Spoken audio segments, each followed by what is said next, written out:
Katong giingon ninyong illegitimate na pay oath taking or under oath kung mo istorya. Katong inyo diya mo gaunay-unay og istorya. Mangutan na si Tulpo, mutubag si Matibag, kinsa man mo. Diba? Kinsa man mo. Huna-huna di mo agay mag-imbestiga, dapat gani mag-inhibit ka, Erwin. Nga naman, apil ka sa imbestigahanan. Kay unsa may tan-aw ninyo sa 18 Marines, 18 bodyguards, 18 kargador, it doesn't matter. Ang punto diri na asili aligasyon gibuhian, that's one thing, no? Proving it is another thing. Pero paud sa man ni mapruwebahan investigation, it cannot be disproved by just filing a case of cyber libel and oral defamation. Do not tell the Filipino people, Erwin, nga tama ka, mali ang 18 bodyguards or sa may tawag ninyo the brave 18, nga tama ka, gumikan kay nag-file ka og oral, grave oral defamation, mga igala pinaagi sa mga libelous kuno nga mga pamahayag.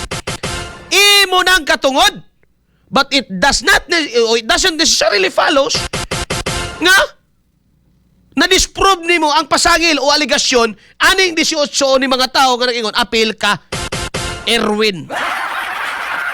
That's another thing, no? Dili ka pwedeng mo shield anang imong kaso-kaso, unya magpa-play victim ka.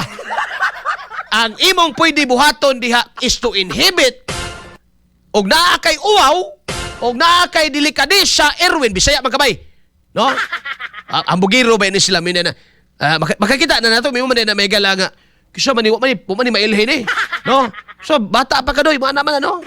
Bata bitaw. Oh, bata bitaw. Oh. Amay na mo buhaton, Erwin. Saya magkabay. At least makasabot ka na mo.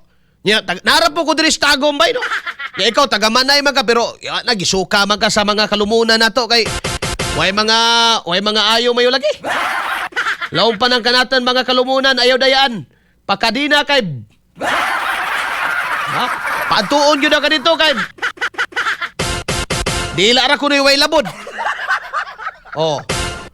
Buhato ni mo, Erwin, kung may uwaw ka pa o kaila ka ng pulong nga delikadesa kay may magkabuyaw-yaw na zona, di ba? Hawa niya. Simple. Hawa. Simple. Hawa. O atong English on, Erwin, samot nakabaw ka na English kay Englishero sad baya mo. Inhibit. Diba?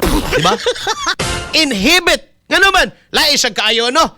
Ikaw ang komite ba, apil ka sa imbestigahan, ikaw rasay mag-imbestiga, karon imong imbestigahon, ang katong tao, imong pangutanon, tinuod ba nga naghatod ka kang Erwin Tulpo og kwarta? Kisa man na si Erwin Tulpo, ako man na. Ako na. Hanggaw ka. So sa laktod nga pagka-istorya, ang imong pinaka-the best buhaton diha, Win? Hawa na! Yan! Yun ang the best. Yan naman, delikadesa. Kamu mismo naka-realize mo nga wagid mao yun tao ng inyong gitawag, sige, ano na lang, blue ribbon man tong isa, red ribbon na lang mo. Pwede man ka na.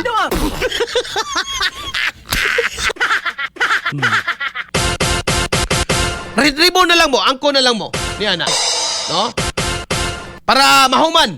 Kaya nag-ilog man mo komite, sige, blue ribbon man to isa, diri ka sa red ribbon. Total, hilig man ka ng red. Ha? Hawa!